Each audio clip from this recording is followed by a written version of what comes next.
Assalamualaikum warahmatullahi wabarakatuh. My name is Ahmad Afiq bin Muhammad Zaharuddin. I am from K9. Would like to talk about unique characteristic of Protozoa. So, have everyone of you heard about Protozoa? Of course, since we already learned Protozoa from school. So today we're gonna go through this video to get more information about Protozoa, and I hope you guys can enjoy this video. Swipe up. Protozoa is a unicellular, which is they are only consisting a single cell. They are also eukaryotic organism which exhibit like animal characteristic. They are colorless and motile. The meaning of motile can be defined as capable of movement. They are also heterotroph. They obtain the food by ingesting other organisms and organic particles via phagocytosis. And we should know when we talk about the place when we can find the Protozoa, we can search it in freshwater and marine habitat.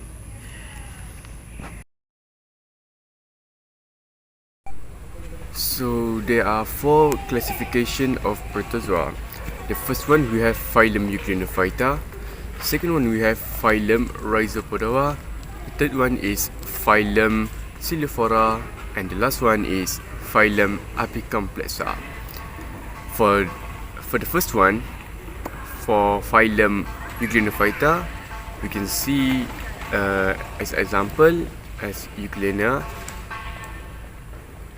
So Euglena is small and freshwater organism. Most are photosynthetic.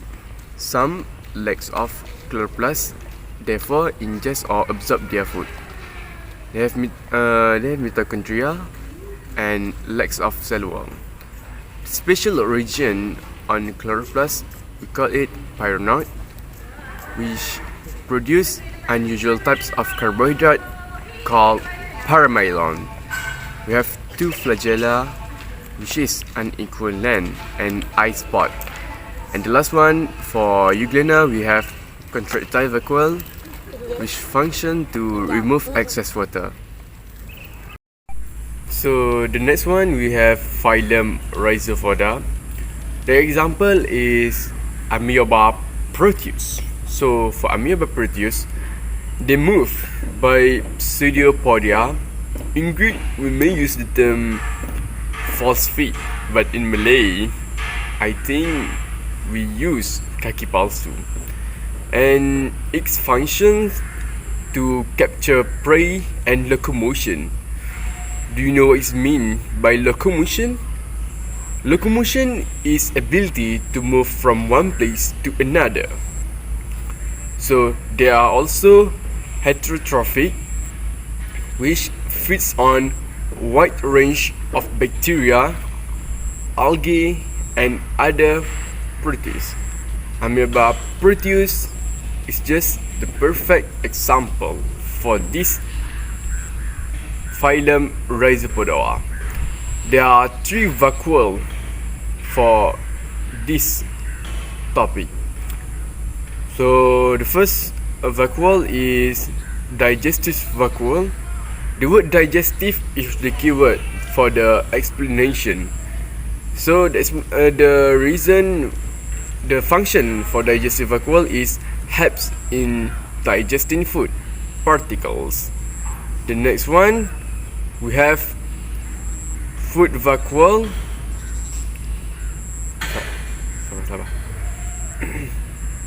So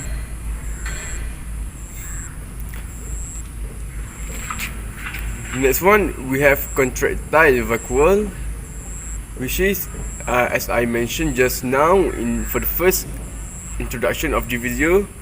So it's to remove excess water in amoeba so that amoeba does not burst. The last one is food vacuole, formed as a result of the fusion of lysosome and phagosomes. So for the third one, we have phylum Coelophora. It's the most complex protozoan. They have fixed body shape. The example we can take is Paramecium species. So the body of Paramecium is covered by rows of cilia. Cilia is used for swimming, bit in synchronized pattern over the body surface. Ingest their food by sweeping down a gullet and eliminate wastes through anal pore. We have two nuclei in Paramecium. One is micronucleus for metabolism, and the next one is macronucleus for reproduction. For the last one, we have phylum Apicomplexa. The example is Plasmodium species. So there are lacks of specific structure for locomotion. They're not the same like amoeba. Instead, they move by flexing. Okay, named after their apical complex of microtubule that enable them to penetrate and attach to the tissue body of the host. Okay, that's all. To sum up, Protozoa have a lot of unique characteristics that we can learn through this video. We can determine the habitat for Protozoa and the classifications for it. There are 4 classifications that we can differentiate. Each phylum has various functions for it to maintain its existence.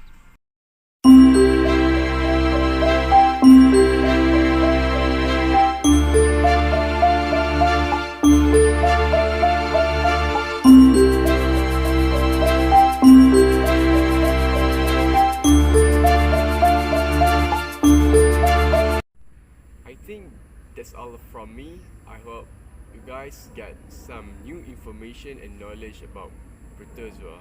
So enjoy this video and don't forget to like. That's all from me. Thank you.